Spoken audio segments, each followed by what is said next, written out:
નમસ્તે વિદ્યાર્થી મિત્રો, આજના શોર્ટ રિવિઝન ક્લાસમાં આપણે 15 અતિ મહત્વના પ્રશ્નો એકદમ ટૂંકમાં શીખીશું. ચાલો શરૂ કરીએ. પ્રશ્ન 1. સ્ત્રીઓ મૃદુભાષી અને ક્ષમાશીલ હોય છે.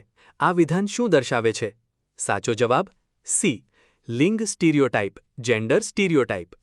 જ્યારે આપણે કોઈ સ્ત્રી કે પુરુષ માટે પહેલેથી જ કોઈ ચોક્કસ માનસિક છાપ કે સીમાઓ નક્કી કરી દઈએ ત્યારે તેને જેન્ડર સ્ટીરિયોટાઇપ કહેવાય. એટલે સાચો ઓપ્શન સી છે. પ્રશ્ન 2. નીચેનામાંથી કયો શબ્દ કંજંક્શન નથી? સાચો જવાબ સી. ઓન. એન્ડ, બટ અને ઓર એ બે વાક્યો કે શબ્દોને જોડતા કંજંક્શન છે, પરંતુ ઓન એ દિશા કે સ્થાન બતાવતું પ્રેપોઝિશન છે, એટલે તે કંજંક્શન નથી. સાચો ઓપ્શન સી થશે. પ્રશ્ન 3. વિચિત્ર શબ્દ પસંદ કરો. સાચો જવાબ ડી. કાગળ, પેપર. કમ્પ્યુટર, લેપટોપ અને ટેબ્લેટ એ ત્રણેય ડિજિટલ ઇલેક્ટ્રોનિક મશીનો છે, જ્યારે કાગળ એ સાદું સ્ટેશનરી સાધન છે જે આ ગ્રુપથી સાવ અલગ પડે છે. સાચો જવાબ ડી છે. પ્રશ્ન 4. કયું એઆઈ આર્ટિફિશિયલ ઇન્ટેલિજન્સ ટૂલ વ્યાકરણ સમજાવી શકે છે? સાચો જવાબ બી. Chat GPT.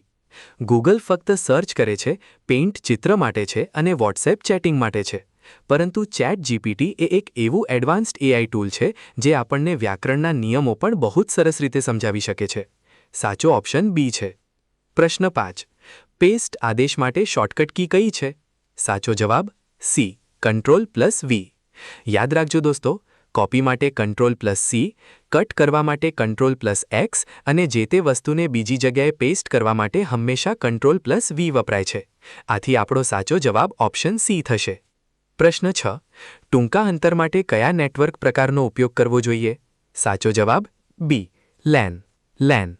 કોઈ એક જ બિલ્ડિંગ, ઓફિસ કે ઘર જેવા ટૂંકા અંતરમાં કમ્પ્યુટર્સને નેટવર્કથી જોડવા માટે હંમેશા લેન વપરાય છે. બાકીના નેટવર્ક મોટા વિસ્તારો માટે છે. સાચો જવાબ બી છે. પ્રશ્ન 7. સિલેક્ટ ઓલ આદેશ માટે શોર્ટકટ કી કઈ છે? સાચો જવાબ એ. Ctrl+A. જ્યારે આપણે સ્ક્રીન પરનું બધું જ લખાણ એકસાથે સિલેક્ટ કરવું હોય ત્યારે એ ફોર ઓલના લોજિકથી Ctrl+A શોર્ટકટ કી વપરાય છે. યાદ રાખવું બહુ જ સહેલું છે. સાચો ઓપ્શન એ છે. પ્રશ્ન 8. યુટ્યુબ તેના વપરાશકર્તાઓને નવા વિડિયો સૂચવવામાં શું મદદ કરે છે? સાચો જવાબ સી. વિડિયો જોવાનો ઇતિહાસ, વોચ હિસ્ટ્રી. યુટ્યુબ આપણને કયા વિડિયો ગમે છે તે કઈ રીતે નક્કી કરે છે?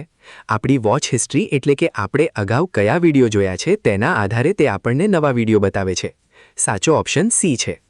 પ્રશ્ન 9. કયા ઓરિએન્ટેશનમાં લખાણ તેની લંબાઈ મુજબ છાપવામાં આવે છે? સાચો જવાબ બી. પોર્ટ્રેટ. અંગ્રેજી લખાણ જ્યારે ઊભા પેજમાં એટલે કે લંબાઈ મુજબ પ્રિન્ટ થાય તેને પોર્ટ્રેટ કહેવાય, અને જ્યારે કાગળ આડો રાખીને પ્રિન્ટ કરીએ તો તેને લેન્ડસ્કેપ કહેવાય. માટે સાચો જવાબ બી છે. પ્રશ્ન 10. ચર્ચા શિષ્ટાચારનું એક શું કરવું છે? સાચો જવાબ સી. બીજાને સાંભળવું, લિસન ટુ અધર્સ. ગ્રુપ ડિસ્કશનમાં બૂમો પાડવી કે બીજાની વાત કાપી નાખવી એ ખરાબ રીત છે. સાચો શિષ્ટાચાર એ છે કે આપણે પહેલાં શાંત રહીને બીજાને સાંભળવા જોઈએ. સાચો ઓપ્શન સી છે. પ્રશ્ન 11. ગ્રુપ ડિસ્કશનમાં શું ન કરવુંમાં કોનો સમાવેશ થાય છે? સાચો જવાબ સી. બિનજરૂરી દલીલ કરવી, આર્ગ્યુ અનનેસેસરીલી. ગ્રુપ ડિસ્કશનમાં હંમેશા નમ્રતા રાખવી અને આંખનો સંપર્ક રાખવો બહુ જ જરૂરી છે, પરંતુ કોઈની સાથે બિનજરૂરી વાદવિવાદ કે દલીલ કરવી એ ક્યારેય ન કરવું જોઈએ. સાચો જવાબ સી છે. પ્રશ્ન 13. ભવિષ્યકાળના ક્રિયાપદથી ખાલી જગ્યા ભરો. We dash to the zoo after breakfast. સાચો જવાબ સી. Will go. વાક્યમાં સવારના નાસ્તા પછી આફ્ટર બ્રેકફાસ્ટ પ્રાણી સંગ્રહાલય જવાની ભવિષ્યની વાત છે. ભવિષ્યકાળ દર્શાવવા માટે અંગ્રેજીમાં ક્રિયાપદ સાથે હંમેશા વિલ ગો વપરાય છે. સાચો જવાબ સી થશે. પ્રશ્ન 13. એઆઈ આર્ટિફિશિયલ ઇન્ટેલિજન્સ શું કરવાની નકલ કરવાનો પ્રયત્ન કરે છે? સાચો જવાબ સી. માનવ વિચાર, હ્યુમન થિંકિંગ.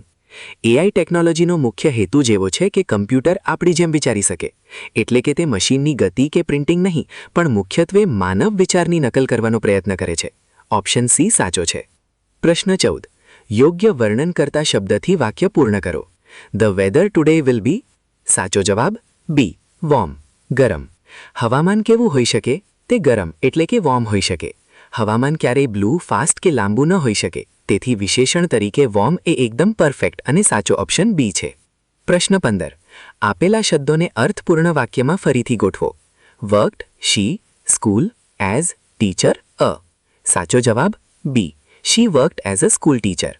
અંગ્રેજીના સાદા વાક્યના નિયમ subject plus verb plus object મુજબ યોગ્ય અને અર્થપૂર્ણ ગોઠવણી કરતા વાક્ય બનશે she worked as a school teacher. એટલે સાચો ઓપ્શન બી છે. ખૂબ જ સરસ વિદ્યાર્થી મિત્રો. આ ટૂંકી અને સચોટ ટિપ્સ બરાબર યાદ રાખી લેજો. પરીક્ષા માટે મારા તરફથી ઓલ ધ બેસ્ટ.